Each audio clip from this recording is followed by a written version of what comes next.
Hello guys, Rajasthan study point पे आपका स्वागत करती हूँ। अपना मानव तंत्र चल रहा था, जिसमें से पाचन तंत्र और श्वसन तंत्र अपन कंप्लीट कर चुके हैं। आज अपन नया टॉपिक देखेंगे, रक्त परिसंचरण तंत्र, वर्ड सर्कुलेटरी सिस्टम। ठीक है, इसमें से अपन ये काफ़ी बड़ा टॉपिक है, इसमें से अपन को 3 से 4 दिन लग जाएंगे। तो आज अपन स्टार्ट करते हैं रक्त परिसंचरण तंत्र। ठीक है,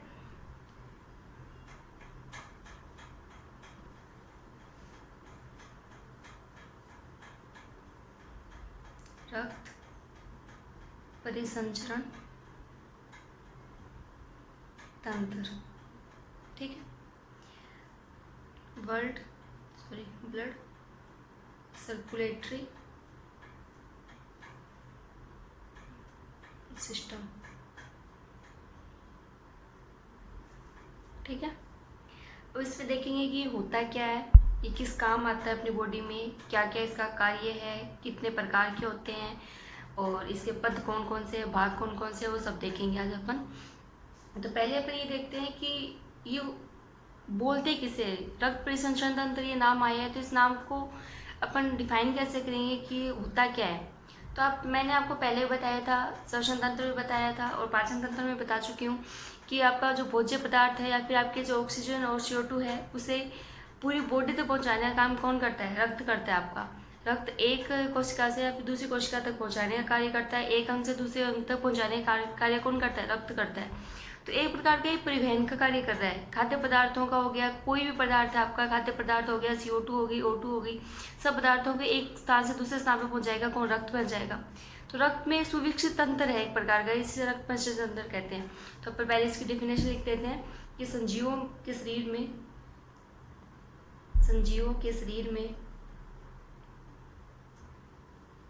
शरीर में पदार्थों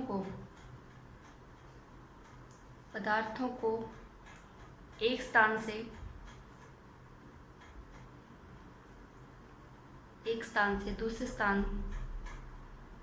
दूसरे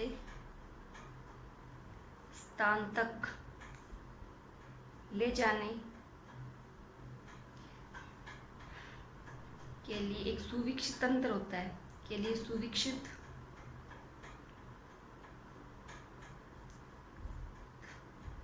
विकसित तंत्र पाया जाता है। ठीक है, जिसे रक्त परिसंचरण तंत्र कहते हैं, जिसे रक्त परिसंचरण तंत्र कहते हैं। ठीक है, ये चीज़ आप समझ चुके हो कि इसे डेफिनेशन अगर आपको बोल दिया जाए कि रक्त परिसंचरण तंत्र कहते किसे, तो आपको संजीवों के पदार्थ, कोई भी पदार्थ हो सकता है, जिसमें आपके भोज्य पदार्थ भी हो सकते हैं, CO2 O2 श्वसन के दौरान ली जाती है, वो भी हो सकते हैं, कुछ भी हो सकता है, वो एक स्थान से दूसरे स्थान तक, मतलब ये मान लो कि एक अंग से दूसरे अंग तक बोल दो, या फिर एक स्थान से दूसरे स्थान तक ले जाने के लिए एक सुविकसित अंग होता है। जैसे धमनियाँ हो गई, सीराएँ हो गई, आपकी प्लाज्मा हो गई, RBC WBC, ऐसे होती हुई एक स्थान से दूसरे स्थान पर पहुँचती है, जिसे रक्त परिसंचरण तंत्र कहते हैं। ठीक है, तो ये कितने प्रकार का होता है, रक्त परिसंचरण तंत्र होता है कितने प्रकार का है, तो ये 2 प्रकार का होता है, खुला रक्त परिसंचरण तंत्र और बंद रक्त परिसंचरण तंत्र। तो इसके प्रकार देख लेते हैं अपन। प्रकार, फर्स्ट आपका खुला रक्त परिसंचरण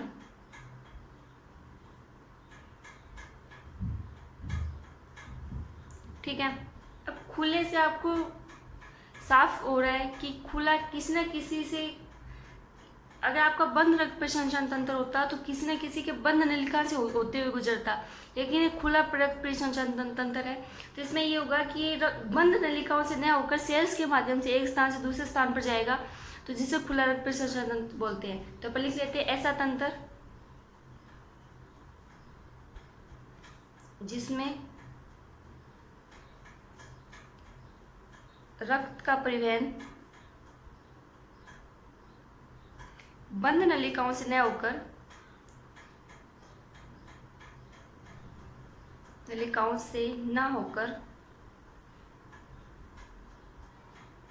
कोशिकाओं के माध्यम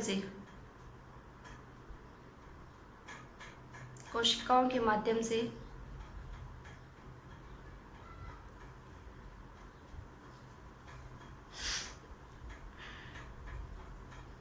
माध्यम से होता हुआ विभिन्न अंगों तक जाता है, विभिन्न अंगों तक पहुंचता है, अंगों तक पहुंचता है।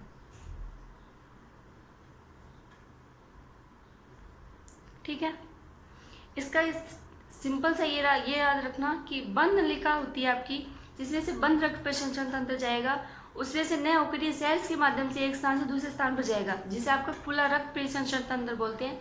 अपन इसके एग्जाम्पल याद रखते हैं, डेफिनेशन कोई नहीं पूछता, आपको सिर्फ ये पूछा जाता है कि किस में खुला रक्त परिसंचरण तंत्र पाया जाएगा, किस में बंद पाया जाएगा। तो सिर्फ आपको एग्जाम्पल याद रखने हैं, तो एग्जाम्पल लिख देती हूँ आपको। सबसे पहले होगा आपका तिलचट्टा, ठीक है, जिसे अपन कोक्रूस बोलते हैं। आम भाषा में आप कोक्रूस बोलते हो, जिसे साइंस में तिलचट्टा बोलते हैं। तिलचट्टा हो गया आपका, सीपी मछली हो गई, सीपी मछली, और एक आपकी झींगा मछली, झींगा मछली, ठीक है, जिसमें से रक्त खुला तंत्र में होता है, जैसे बंद नलिकाओं से न होकर सेल्स के माध्यम से विभिन्न अंगों तक पहुंचता है। ठीक है, और अपने मनुष्य में कौन सा रक्त परिसंचरण वो बंद होता है, उसमें से आगे बंद नलिकाओं के माध्यम से एक स्थान से दूसरे स्थान पर पहुंचता है। तो अपन वो देखेंगे, क्योंकि इसके एग्जाम्पल पूछे जाते हैं, डेफिनेशन कोई नहीं पूछेगा। तो आप थोड़ा सा ध्यान रख लेना कि इसके एग्जाम्पल किसके थ्रू है। आप अगर आप डेफिनेशन याद रखते हो तो आपके इजी वे से आपके एग्जाम्पल याद हो जाएंगे, क्योंकि आप ये होता है कि आप कंफ्यूज करने के लिए 3 ये दे दिया जाएगा, एक अलग दे दिया जाएगा, इसमें पूछ लिया जाएगा खुला रक्त परिसंचरण तंत्र कौन सा है, बंद में कौन सा आएगा। तो एग्जाम्पल आपको ज़्यादातर एग्जाम में आपके एग्जाम्पल पूछे जाते हैं, तो आप ध्यान रखोगे। नेक्स्ट अपन देखते हैं बंद रक्त परिसंचरण तंत्र, बंद रक्त परिसंचरण तंत्र। ठीक है, ऐसा तंत्र जिससे बंद नलिकाओं से होते हुए विभिन्न अंगों तक पहुंचता है, वो कौन सा होगा, बंद रक्त परिसंचरण तंत्र होगा। तो मैं ये लिख देती हूँ, ऐसा तंत्र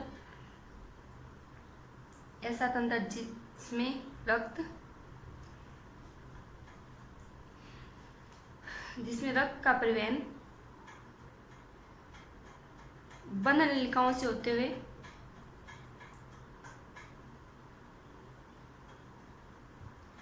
से होकर विभिन्न अंगों तक पहुंचता है, विभिन्न अंगों तक पहुंचता है।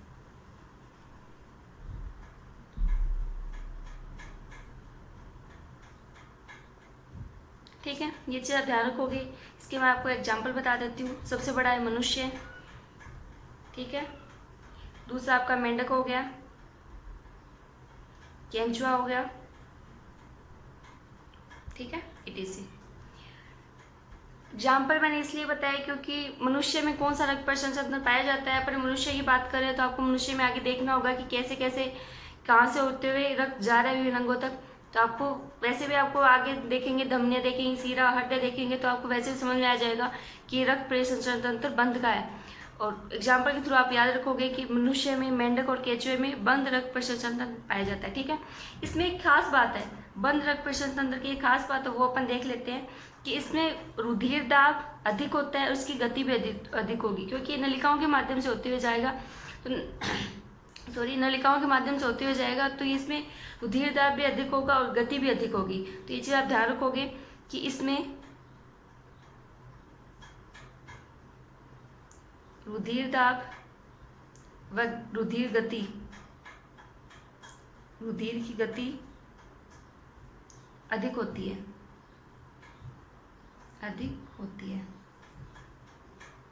ठीक है, ये चीज़ आप ध्यान रखोगे, क्योंकि आपका खुले परिसंचरण तंत्र में तो ये कोशिकाओं के माध्यम से होते हो जाएगा, तो इसमें कोई दाब नहीं आएगा, तो इसमें रुधिर दाब भी कम होगा, रुधिर की गति भी कम होगी। लेकिन बंद रक्त परिसंचरण तंत्र में रुधिर दाब भी अधिक होगा, रुधिर की गति भी अधिक होगी। ठीक है, ये चीज़ आप ध्यान रखोगे।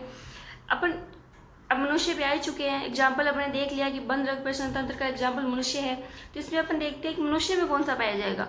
तो मनुष्य में बंद रक्त परिसंचरण तंत्र के साथ साथ दोहरा रक्त परिसंचरण तंत्र पाया जाता है। तो वो अपन देख लेते हैं कौन सा है। मैं नोट लगा के लिख देती हूँ आपको। मनुष्य में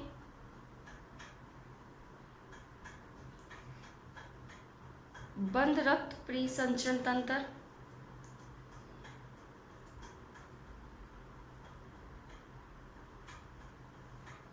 पाया जाता है, तथा दोहरा रक्त परिसंचरण तंत्र भी पाया जाता है। दोहरा रक्त परिसंचरण तंत्र भी पाया जाता है,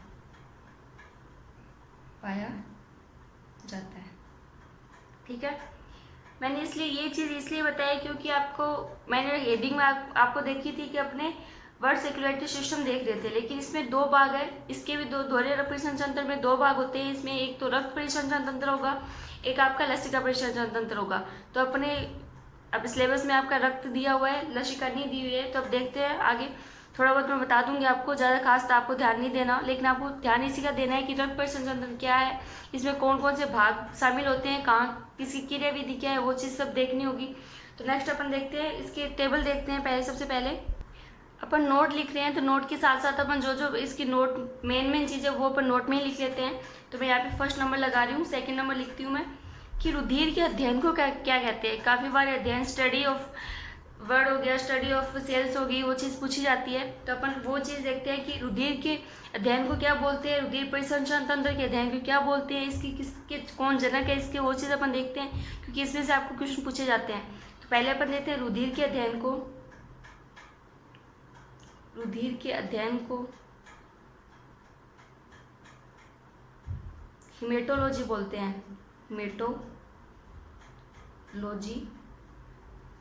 कहा जाता है, ठीक है, हिमेटोलॉजी।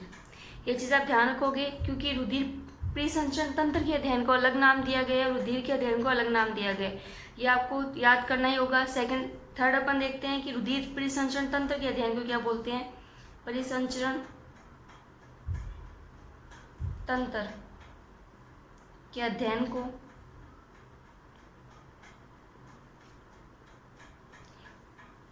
एंजियोलॉजी, ठीक है, कहा जाता है,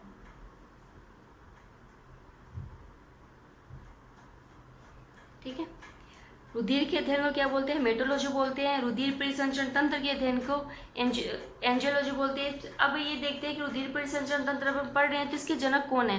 तो फोर्थ में लिख देती हूँ आपको, रुधिर परिसंचरण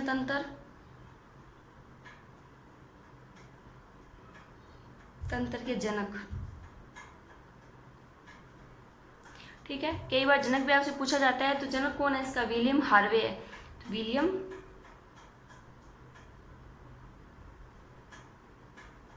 हार्वे, ठीक है।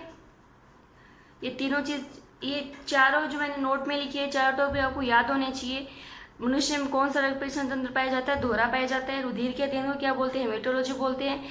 रक्त परिसंचरण तंत्र के अध्ययन को एंजियोलॉजी बोलते हैं। रुधिर परिसंचरण तंत्र के जनक कौन है, विलियम हार्वे, ठीक है।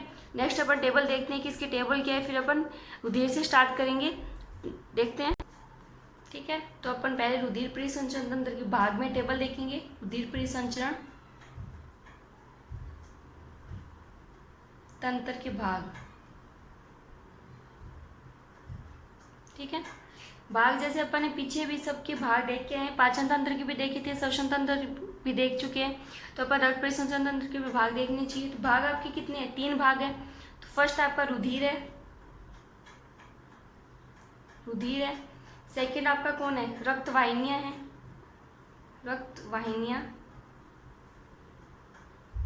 थर्ड आपका कौन है, हृदय, ठीक है। अब इसमें भी आगे सब डिवीजन है इसके, तो सब डिवीजन मैं यहीं पे कर देती हूँ। रक्त वाहिनियाँ आपको आगे 2 भागों में बांटेंगे।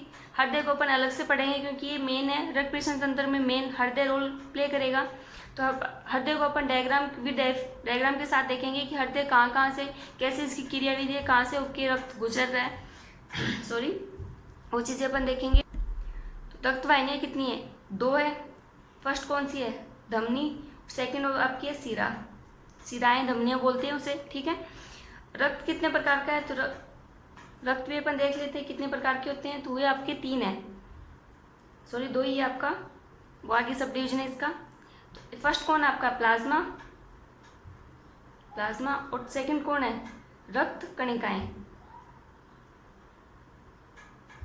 ठीक है, रक्त कणिकाएं। अब इसमें रक्त कणिकाएं सब डिवीजन है, जैसे आरबीसी हो गई, डब्ल्यूबीसी हो गई, प्लेटलेट्स हो गई, तो आपकी रक्त कणिकाएं के भाग है। ठीक है, तो मैं लिख देती हूँ यहाँ पे आरबीसी, डब्ल्यूबीसी और प्लेटलेट्स। ठीक है, इनके भी अलग अलग नाम हैं, जैसे इसकी फुल फॉर्म क्या है वो चीज़ भी होती है। इसके एंथ्रोसाइट्स है, लिम्फोसाइट है, किसी लिम्फोसाइट बोलेंगे, किसी एंथ्रोसाइट बोलेंगे, वो भी अपन इसे जब डिटेल में पढ़ेंगे रक्त कणिकाएं को, वो तब अपन देखेंगे, क्योंकि यहाँ पे अगर मैं बता दूँ तो गोलमाल हो जाएगा सब कुछ। तो इसके भाग कितने, 3 है। फर्स्ट कौन सा, रुधिर है। रुधिर आगे 2 भागों में बांटा गया है। फर्स्ट है प्लाज्मा, दूसरा आपके रक्त कणिकाएं हैं। ठीक है, रक्त कणिकाओं को आगे 3 भागों में है, आरबीसी, डब्ल्यूबीसी और प्लेटलेट्स। ठीक है, रक्त वाहिनियाँ सेकंड आपकी, जिसमें धमनी है, शिराएं हैं, और थर्ड आपका हृदय। तो हृदय को अपन अलग से पढ़ेंगे। फर्स्ट अपन रुधिर को देखते हैं। ठीक है, अब रुधिर को देखते हैं। रुधिर आपका फर्स्ट है, तो मैंने आपको फर्स्ट लगा दिया। रुधिर देखते हैं, तो पहले ही देखते हैं कि रुधिर होता है क्या है, कौन सा उत्तक होता है, ये कौन सा अम्लीय होता है, क्षारीय होता है, इसका पीएच कितना होता है, ये स्वस्थ व्यक्ति में कितना होना चाहिए, या फिर इसकी रुधिर वाहिनियाँ कितने शुद्धिकरण कौन करता है रुधिर का, वो चीज़ देखेंगे। तो पहले इसके निर्माण की प्रक्रिया देखते हैं कि इसकी निर्माण की प्रक्रिया को बोलते क्या है।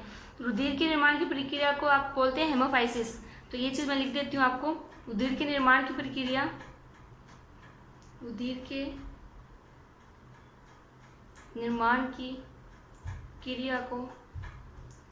प्रक्रिया को हेमोफाइसिस कहा जाता है। ठीक है, ये चीज़ आप ध्यान रखोगे कि रुधिर के निर्माण की प्रक्रिया को क्या बोलते हैं, रुधिर के अध्ययन को क्या बोलते हैं। ठीक है, रुधिर के अध्ययन को अपन पीछे देख चुके हैं। रुधिर के निर्माण की प्रक्रिया को हेमोफाइसिस बोलते हैं, वो आप चीज़ आप ध्यान रखोगे। अब ये देखते हैं कि होता किस में, ये तरल संयोजी उत्तक होता है ये प्रकार का। तो मैं यहाँ पे लिख देती हूँ रुधिर एक प्रकार का तरल संयोजी उत्तक है।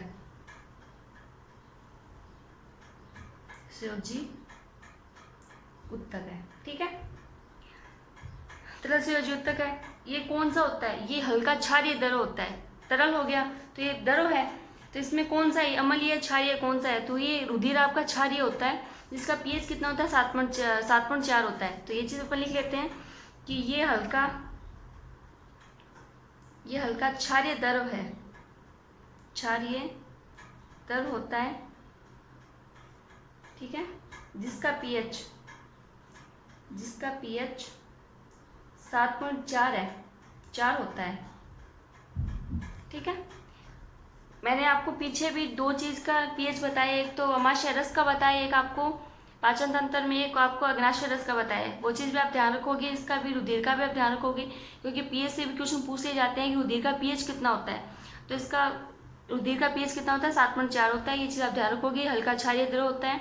ठीक है, अभी ये देखते हैं कि आपको स्वस्थ व्यक्ति होता है जो, उसमें कितना लीटर रक्त पाया जाता है, फिर कितना लीटर होना चाहिए उसमें, उसकी बॉडी में। तो एक स्वस्थ व्यक्ति में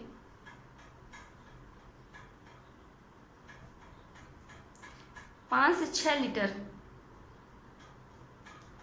रक्त पाया जाता है।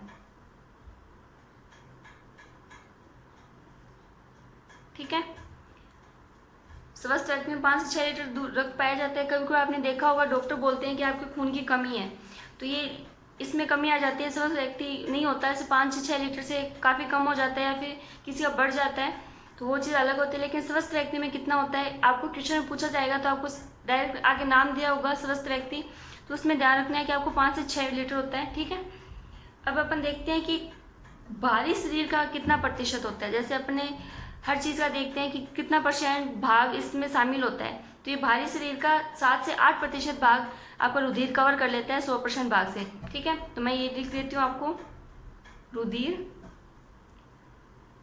भारी शरीर का 7 से 8% भाग 8% पाया जाता है। ठीक है,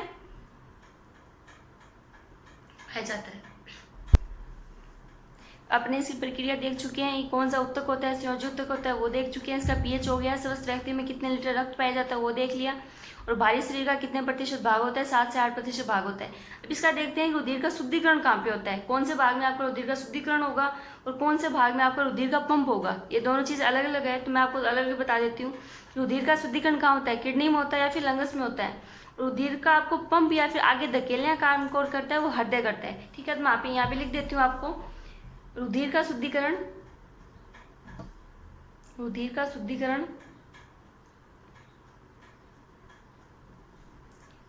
वृक्क, ठीक है, जिसे आप किडनी बोलते हो, वह फेफड़ों में होता है। लंगस फेफड़ों के द्वारा होता है।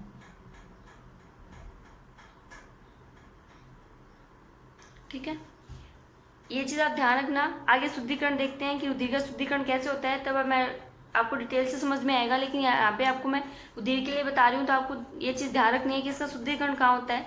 तो ये चीज़ किडनी और लंगस में होती है, इसकी शुद्धिकरण। तो इसका एक ये आता है कि रुधिर में पंप या फिर आगे धकेलने का काम कौन करता है, वो हृदय करता है। तो ये चीज़ भी लिख देती हूँ आपको, हृदय रुधिर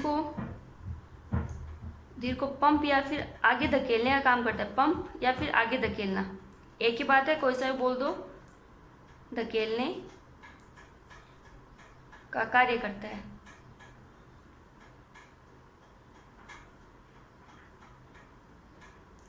ठीक है, ये चीज़ आपको अगर समझ में नहीं आई है तो एक बार आप वेट करो, जब अपन डायग्राम से समझेंगे, रुधिर की क्रिया विधि समझेंगे कि रुधिर कहाँ कहाँ से होके निकल रहा है, तब आपको समझ में आएगा कि रुधिर को हृदय कैसे आगे पंप करता है, फिर आगे धकेलने का काम कैसे कर रहा है। ठीक है, तो चीज़ अपन थोड़ी देर नेक्स्ट क्लास में देखेंगे। एक चीज़ और बता देती हूँ आपको मैं कि इसके निर्माण की प्रक्रिया, अपने निर्माण की प्रक्रिया को बोलते क्या है वो तो अपन देख चुके हैं कि इसे हीमोफाइसिस बोलते हैं। पर इसके निर्माण की प्रक्रिया हम भाग कौन कौन लेते हैं, वो चीज़ में अपन देखना चाहिए कि अपन रुधिर को अपन ने ऊपर प्लाज्मा और रक्त कणिकाएं में बांटा है, तो इसकी निर्माण की प्रक्रिया में वही भाग लेंगे, प्लाज्मा और रक्त कणिकाएं। तो ये चीज़ मैं लिख देती हूँ, रुधिर के निर्माण में प्लाज्मा, रक्त कणिकाएं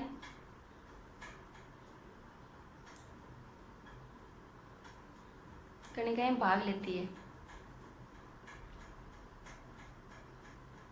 ठीक है,